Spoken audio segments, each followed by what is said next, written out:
প্রয়াত সিপিআইএম সাধারণ সম্পাদক ও প্রবীণ বামপন্থী নেতা সীতারাম ইয়েচুরির জন্মদিন উপলক্ষে বুধবার আগরতলায় শ্রদ্ধা জ্ঞাপন কর্মসূচি অনুষ্ঠিত হয়। সিপিআইএম ত্রিপুরা রাজ্য কমিটির উদ্যোগে আয়োজিত অনুষ্ঠানে দলের নেতৃত্ব ও কর্মীরা উপস্থিত ছিলেন। তাঁরা সীতারাম ইয়েচুরির প্রতিকৃতিতে পুষ্পার্ঘ্য অর্পণ করে শ্রদ্ধা জানান। বক্তারা তাঁর রাজনৈতিক জীবন, গণতন্ত্র ও ধর্মনিরপেক্ষতার পক্ষে তাঁর দীর্ঘ সংগ্রামের কথা স্মরণ করেন। আজকে আমরা যে স্লোগান তুলছি যে নয়া ফেসিবাদের পথে যাচ্ছে এবং এই ফেসিবাদকে রুখতে গেলে পরে দরকার হচ্ছে গণতান্ত্রিক বৃহত্তর ঐক্য।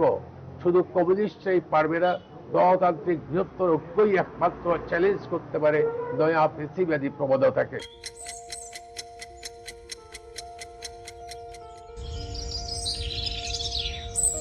कुछ सपने एक ही अटेम्प्ट में पूरे नहीं होते, उन्हें थोड़ा और आसमान चाहिए होता है।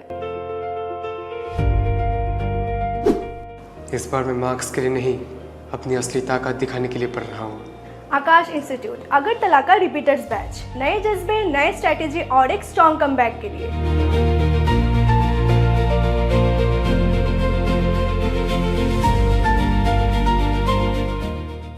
जब 8th से ही फाउंडेशन स्ट्रांग हो तो 12th का हर सवाल आसान लगता है।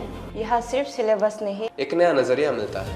क्लास 8 से 12 तक फाउंडेशन, मेडिकल और इंजीनियरिंग सब कुछ एक ही छत के नीचे। एक्सपर्ट फैकल्टी, स्मार्ट स्ट्रैटेजी और एक टीम जो तुम्हारे सपनों को अपना मिशन बनाती है। अवकाश नहीं, सिर्फ